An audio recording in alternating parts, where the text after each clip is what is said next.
আসসালামু আলাইকুম বন্ধুরা, ম্যাগনেটিক সার্চের মাধ্যমিক বাংলা প্রথম পত্র বিষয়ক ধারাবাহিক ভিডিও টিউটোরিয়ালের আজকের এই পর্বে তোমাদেরকে স্বাগতম জানাচ্ছি।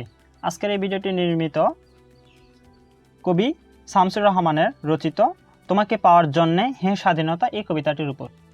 তো আমি প্রথমে তোমাদেরকে এই কবিতাটির নামকরণ বুঝিয়ে দেব, তারপর লেখক পরিচিতি বুঝিয়ে দেব বা শামসুর রহমানের পরিচিতিটা একটু বুঝিয়ে দেব, তারপর এই কবিতার যে মূল বিষয়বস্তুগুলো রয়েছে সেই মূল বিষয়গুলো তোমাদের সামনে আলোচনা করব এবং ভিডিও শেষ হলে তোমরা এই জিনিসগুলো নোট করে নিবে। তার কারণ যেই বিষয়গুলো তোমাদের জন্য গুরুত্বপূর্ণ, যেগুলো পরীক্ষায় আসে, সেই বিষয়গুলো কিন্তু আমি তোমাদের সামনে আলোচনা করে থাকি। সো ভিডিও শেষ হলে অবশ্যই তোমরা নোট করে নিও। তো দেখো, তোমাকে পাওয়ার জন্য হে স্বাধীনতা, এর অর্থ হচ্ছে যে স্বাধীনতা পেতে আমাদের যা যা করতে হয়েছিল তাই কিন্তু তোমাকে পাওয়ার জন্য হে স্বাধীনতা এটা বোঝায়। অর্থাৎ আমি যদি অন্য একভাবে বোঝাই যে তোমাকে পাওয়ার জন্যে হে সার্টিফিকেট, এর অর্থটা কি দাঁড়ায়? দেখো, যে একটা সার্টিফিকেট অর্জন করতে আমাকে পড়তে হবে, কঠোর পরিশ্রম করতে হবে, সাধনা করতে হবে, তপস্যা করতে হবে, অর্থাৎ অনেক কাজ রয়েছে একটা সার্টিফিকেট অর্জনের জন্য, ভালো একটা সার্টিফিকেট অর্জনের জন্য। ঠিক সেরকম তোমাকে পাওয়ার জন্য হে স্বাধীনতা অর্থ হচ্ছে স্বাধীনতা পেতে আমাদের যা যা করতে হয়েছিল। এখানে আমাদেরকে স্বাধীনতা পাওয়ার জন্য অনেকগুলো ক্ষেত্রে কাজ করতে হয়েছিল। সাপোজ এখানে আমাদের কবিতায় যা যা উল্লেখ আছে তার মধ্যে দেখো যে সাকিনা বিবির কপাল ভেঙেছিল, হরিদাসের সিঁথির সিঁদুর মুছে গিয়েছে, তারপর একজন ভগ্নস্তূপে একটা কুকুর দাঁড়িয়ে হাহাকার করে, তারপর একজন অবুঝ শিশু যে কিছুই বোঝে না এরকম একটা শিশুর মা বাবা মারা যায়, তারপর একজন হাড্ডিসার কিশোরী শূন্য থালা নিয়ে পথের ধারে বসে থাকে, তারপর রোস্তম শেখ যে কিনা ঢাকার রাস্তায় রিক্সা চালায়, তাকে কি করতে হয়েছিল? শহীদ হতে হয়েছিল এবং তার ফুসফুস এখন পোকার দখলে। তো এরকম আমরা আলোচনা কিন্তু পেয়ে থাকি। অর্থাৎ আমাদের কিন্তু স্বাধীনতা অর্জনের পিছনে এইসব মানুষের অনেক গভীর কিন্তু অবদান ছিল। তো আমি সংক্ষেপে যদি একটু বুঝিয়ে দিই তাহলে এরকম দাঁড়াবে যে স্বাধীনতা শুধুমাত্র একটা শব্দের মধ্যে সীমাবদ্ধ নয়, এটি এমন একটা অধিকার বা অনুভব যা মানুষের জন্মগত, কিন্তু পাকিস্তানিরা বাঙালিদের স্বাধীনতা হরণ করেছিল, এটা একটু বুঝিয়ে দিয়ে দেখো যে অষ্টম শ্রেণীতে আমাদের বাংলাদেশের বিশ্ব পরিচয় বইতে একটা চিত্র ছিল, যে চিত্রে এরকম যে বাংলাদেশে এখানে গাভীকে দহন করা হচ্ছে বা দুধ নেওয়া হচ্ছে এবং সেই দুধটা কি করে পাকিস্তানি মানুষেরা আসে নিয়ে যায়। অর্থাৎ আমরা একটা যে ফসল ফলালাম বা আমরা একটা জিনিস তৈরি করলাম, সেটা কি করলো, তারা ফসলটা নিয়ে চলে গেল, মানে আমাদের নাম হতে দিল না। ঠিক এরকমভাবে আমাদের স্বাধীনতা হরণ করেছিল।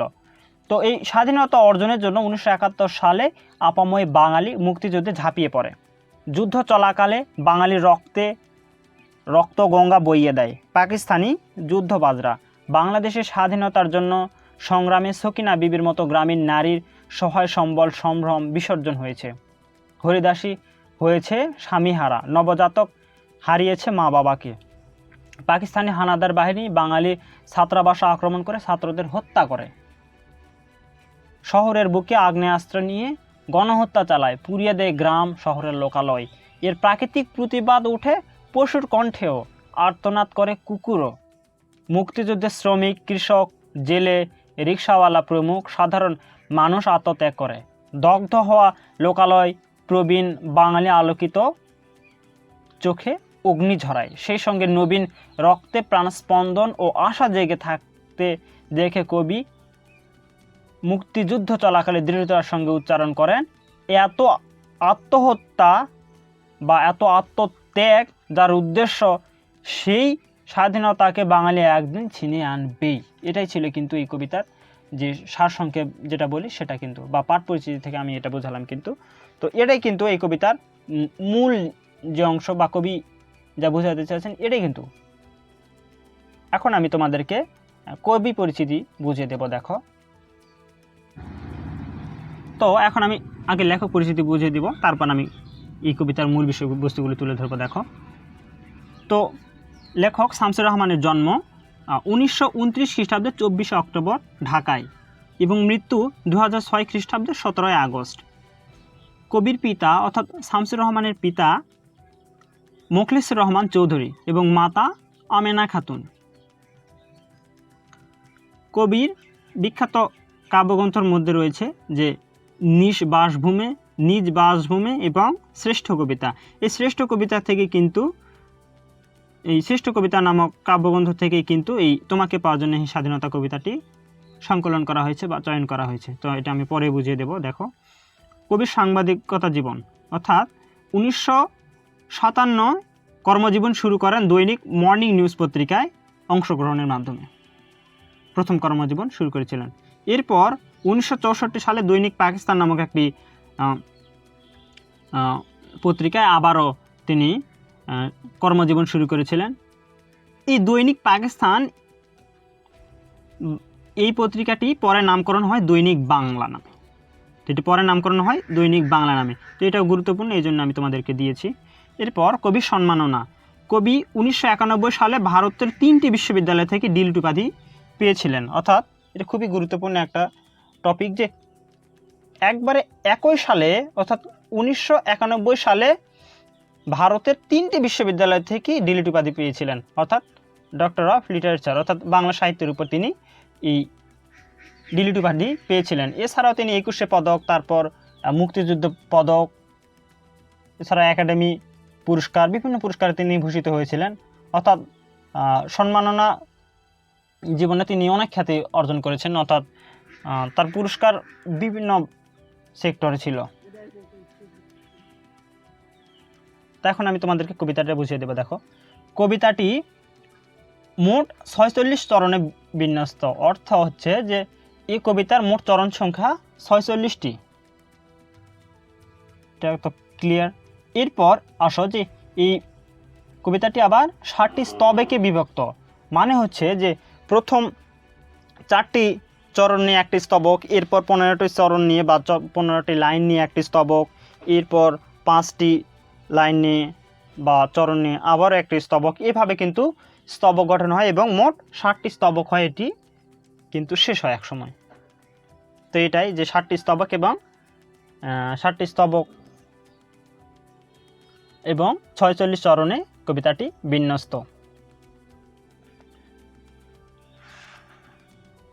কবিতাটি অর্থাৎ তোমাকে পাওয়ার জন্য হে স্বাধীনতা, এই কবিতাটি কবির শ্রেষ্ঠ কবিতা নামক কাব্যগ্রন্থ থেকে সংকলন করা হয়েছে। অর্থাৎ এই যে শ্রেষ্ঠ কবিতা নামক কবিতা, অর্থাৎ আমি কাব্যগ্রন্থে বুঝিয়ে দিলাম, এই কাব্যগ্রন্থ থেকে কিন্তু এই কবিতাটি সংকলন করা হয়েছে।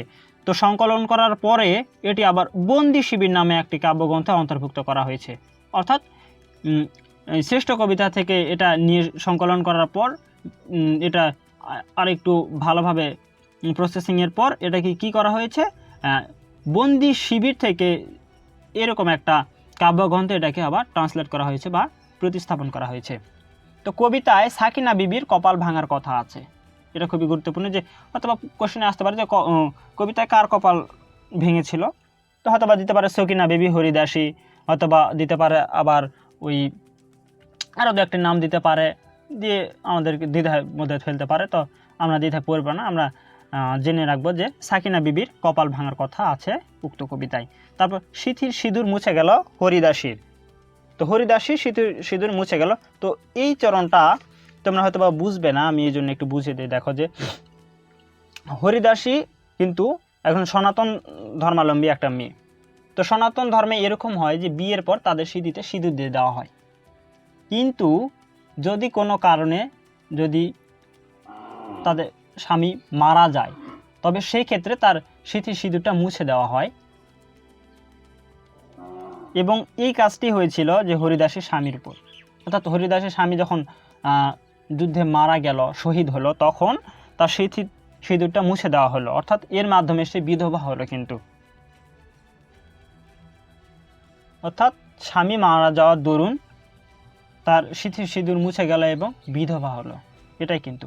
তো কবিতায় শহরের জলপাই রঙের ট্যাঙ্ক এলো, অর্থাৎ গুলি ছুটতে ছুটতে যে ট্যাঙ্কগুলো আসে সেনাবাহিনীর, সেই ট্যাঙ্কগুলোর কথা কিন্তু বলা হয়েছে এখানে। তো কবিতায় কুকুরের আর্তনাদের কথা বলা আছে, অর্থাৎ কুকুরও যে তাদের দ্বারা দুর্ভোগে পড়ে, একটা কঠিন অসহ্য যন্ত্রণায় পড়ে। তো কুকুরের আর্তনাদের কথাও কিন্তু কবিতায় উল্লেখ আছে। একটা প্রাণীর আর্তনাদের কথা উল্লেখ আছে, যে প্রাণীটির নাম হলো কুকুর। কুকুরের মাধ্যমে কিন্তু আমরা এই কবিতার আর্তনাদের যে কাহিনীটা সেটা জানতে পারি। তো অবুধ শিশু পিতা মাতার লাশের উপর হামাগুড়ি দিচ্ছিল। অর্থাৎ দেখো, তার পিতামাতাকে মারা হলো, মেরে ফেলা হলো, শহীদ হয়ে গেল তার পিতামাতা, কিন্তু সন্তানে কিন্তু এর মাধ্যমে রক্ষা পেল না। সন্তানে কিন্তু তার মা বাবা যে আদর যত্নটা পেল না, হয়তোবা আর কারো সহযোগিতা পাবে না, সে আর বেঁচেই থাকতে পারবে না, হয়তোবা সন্তানটাও মারা যাবে, শিশুটাও মারা যাবে। অর্থাৎ দেখো যে যুবক যুবতী যারা আছে এরা তো শহীদ হচ্ছে, তারা আত্মসম্ভ্রমটা ত্যাগ করতেই হচ্ছে। তারপর এর মাধ্যমে দেখো যে তাদের যে ছোট সন্তান যদি থাকে, করলে সন্তান থাকে, তাহলে তারাও মারা পড়েছে। এছাড়াও যারা দেখো যে যাদের শরীরে কিছু নেই, এরকম একটা কিশোরীর কথা কিন্তু এখানে উল্লেখ আছে যে একটা হাড্ডিসার একটা কিশোরী মেয়ে যে রাস্তার ধারে বা পথের ধারে থালা নিয়ে বসে আছে, তো এও কিন্তু মারা যাবে। যখন কোথাও থেকে একটা সাহায্য পাবে না, তখন সে অনাহারে কিন্তু অভুক্ত থেকে কিন্তু মারা যাবে। এছাড়াও দেখো যে একটা বৃদ্ধর কথা উল্লেখ আছে, যে বৃদ্ধ দাওয়াই পাচ্ছে না বা ঠিকমতো ঔষধ পাচ্ছে না, ঠিকমতো সেবা পাচ্ছে না, এই বৃদ্ধও কিন্তু মারা যাবে। অর্থাৎ প্রতিটি স্তরের মানুষ, তারপর প্রাণীরা সবাই কিন্তু এই পাকিস্তানিদের দ্বারা কিন্তু একটা খুবই একটা কষ্টের মধ্যে সে সময় গিয়েছিল। তো কবি এই জিনিসটা কিন্তু বিশেষভাবে তুলে ধরেছে। তো হাড্ডিসার এক অনাথ কিশোরী পথের ধারে থালা হাতে বসে আছে, এটাও খুবই গুরুত্বপূর্ণ। এরপর শাহবাজপুরের জওয়ান কৃষক সগির আলী, অর্থাৎ এখানে একটা জওয়ান কৃষকের উল্লেখ আছে, সেই কৃষকের নাম হচ্ছে সগির আলী। এটা খুবই গুরুত্বপূর্ণ যে শাহবাজপুরের যে জওয়ান কৃষক তার নাম কি, তাহলে কি হবে? সগির আলী। জেলে পাড়ার সবচেয়ে সাহসী লোকটার নাম কেষ্ট দাস। মেঘনা নদীর দক্ষ মাঝি মতলব মিয়া। আমার এখনও মনে আছে, আমি তো অনেকদিন আগে এই সিলেবাসটা কমপ্লিট করেছি, অর্থাৎ এসএসসি সিলেবাসটা কমপ্লিট করেছি আমার সময়ের, এবং আমি তো এখন আর বড় ক্লাসে উঠে আসি। তো এখন কথাটা হচ্ছে যে আমার এখনও অনেক টাইমে মনে পড়ে যে মেঘনা নদীর দক্ষ মাঝি মতলব মিয়া ছিল, এটা আমার অনেক সময় মনে হয়।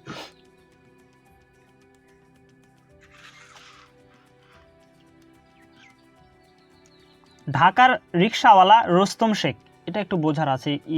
এখানে যে চরণটা তোমাদের বইতে আছে, কবিতার যে এই চরণটা খুবই গুরুত্বপূর্ণ। এই চরণটা আমি তোমাদেরকে বুঝিয়ে দেবো। দেখো যে ঢাকার রিকশাওয়ালা রুস্তম শেখ, এই রুস্তম শেখ শহীদ হয়েছে, আসলে মানে ঘাতকের দ্বারা আক্রান্ত হয়ে শহীদ হয়েছে, এবং তার ফুসফুসে এখন পোকার দখলে। অর্থাৎ এই রুস্তম শেখ আসলে কিন্তু যখন এরকম যুদ্ধ ছিল না, তখন সে কী করতো, ঢাকার রাস্তায় বা ঢাকার পথে রিক্সা চালাতো, রিক্সা বেয়ে তার জীবনযাপন করতো। তো এক সময় যখন যুদ্ধ শুরু হলো দেশে, তখন সে যুদ্ধে শহীদ হয়, এবং শহীদ হওয়ার পর তার ডেড বডিটা রাস্তায় বা পথের ধারে পড়ে রইল, এবং যেহেতু সে জীবন্ত একটা মানুষ মৃত হয়ে গেল, সো এতে কি হলো, এই পোকারা এসে তার ফুসফুসে আঁকড়ে ধরলো, বা ফুসফুসে এখন পোকার দখলে হয়ে গেল। অর্থাৎ মানুষ মারার পর সেই দেহটা কে ভক্ষণ করবে? পোকারাই কিন্তু। তবে এখানে পোকার ভক্ষণ করা না, এখানে পোকার দখলে মানে সে শহীদ হয়েছে, মারা গিয়েছে, তার বডিটা পড়ে রয়েছে, এটাই বুঝিয়েছেন কবি। তুমি আসবে বলে ছাত্রাবাস বস্তি উজাড় হলো, এটা খুবই একটা গুরুত্বপূর্ণ চরণ। এটা একটু বুঝিয়ে দিয়ে দেখো যে স্বাধীনতা যুদ্ধের শুরুতে পাকিস্তানি সেনাবাহিনী বাঙালির উপর বিভৎস এবং ভয়ঙ্কর আক্রমণ চালায়। তারা গ্রামের পর গ্রাম আগুনে পুড়িয়ে দেয়। তাদের সে আক্রমণ থেকে ছাত্রদের ছাত্রাবাস, গরিব মানুষের থাকার জায়গা, বস্তিও রক্ষা পায়নি। পাকিস্তানি সেনারা ছাত্রাবাস ও বস্তিতেও আক্রমণ করে এবং সেখানকার মানুষকে নির্বিচারে হত্যা করে এবং পুড়িয়ে দেয়, নিশ্চিহ্ন করে দেয় সব কিছু। তো এটাই কিন্তু এই কবিতার যে বোঝার অংশটা, সেটাই যে এই একটা চরণ দ্বারা কিন্তু বস্তি, গ্রামের, শহরের সব মানুষকে যে পুড়িয়ে দেয়, ছারখার করে দেয়, সেটা বোঝায়, এবং ছাত্রদের ছাত্রাবাসও কিন্তু ধ্বংস করে দেয়, পুড়িয়ে দেয়, সেটাও কিন্তু এই একটা চরণ দ্বারাই বোঝানো হয়েছে। তো এই কবিতায় কিছু গুরুত্বপূর্ণ বিষয় আছে। এই সামনের দিকে আমি যেটা বুঝিয়ে দিলাম যে 46টি চরণে কবিতাটি বিভক্ত।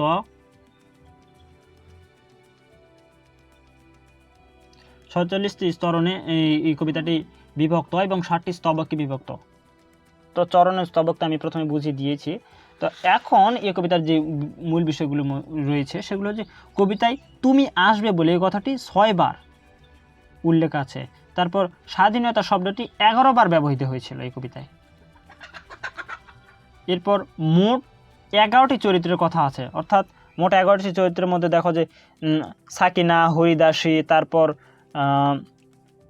কুকুর, এরপর অবোধ শিশু, এরপর হাড্ডিসার এক কিশোরী, এরপর একটা থুরথুরে বুড়ো, তারপর সগির আলী, এরপর কেষ্ট দাস, মতলব মিয়া, রোস্তম শেখ, এরকম 11টি চরিত্রের কিন্তু উল্লেখ আছে এই কবিতায়। সো এটা কিন্তু খুবই গুরুত্বপূর্ণ। এরপর কবিতায় 4টি আগ্নেয়াস্ত্রের কথা উল্লেখ আছে, এটা খুবই গুরুত্বপূর্ণ।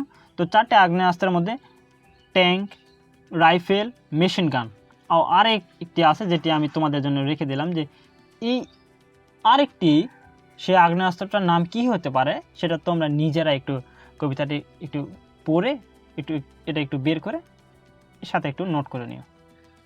সো আমি এতক্ষণ পর্যন্ত তোমাদেরকে যেগুলো বোঝালাম এই জিনিসগুলাই কিন্তু আসলে গুরুত্বপূর্ণ। পরীক্ষায় কোশ্চেন দিলে কিন্তু মানে নৈবেত্তিক, বহুপদী, যে ধরনের দিক দেখ না কেন এই জিনিসগুলাই কিন্তু তোমার জানা প্রয়োজন, কিন্তু এই জিনিসগুলাই কিন্তু বিশেষ গুরুত্বপূর্ণ। এবং জ্ঞানমূলক অনুধাবনেও কিন্তু এই যে তুমি আসবে বলে ছাত্রাবাস বস্তি উজাড় হলো এই লাইন, তারপর এই ঢাকার রুস্তম শেখের এটা, তারপর সিঁদুর মুছে গেল হরিদাসীর, এই 3টা কিন্তু লাইনে কিন্তু এই কবিতার সবচেয়ে বেশি মোরাল ইম্পর্ট্যান্ট যেগুলো, এই 3টা লাইনই বা এই 3টি চরণে কিন্তু। সো এই 3টি চরণে কিন্তু আমি বুঝিয়ে দিলাম। এছাড়াও সৃজনশীল তোমার কোনো অসুবিধা হবে না আমি মনে করি। তাছাড়াও যদি অসুবিধা হয় তাহলে আমাকে কমেন্ট করে জানিয়ে, তাহলে আমি বহিপির যে নাটকটি, তারপর সেলিনা হোসেনের যে কাকতারা উপন্যাস, ওগুলো যেরকম সৃজনশীলের জন্য এক্সট্রা একটা করে ক্লাস নিয়েছি, ঠিক সেরকম এই কবিতার একটা এক্সট্রা ক্লাস নিব। তো তোমরা আমাকে অ্যাকচুয়ালি জানিও যদি সমস্যা হয়, আর না হলে তো বেশ ফুরিয়ে গেলো, আমি অন্যান্য বিষয়ের আমি সুন্দর সুন্দর ক্লাস নিচ্ছি। সো ওগুলো আমি করলে অনেক ভালো হবে তোমাদের জন্যই। সো আজ এই পর্যন্ত, ধন্যবাদ সবাইকে, আসসালামু আলাইকুম।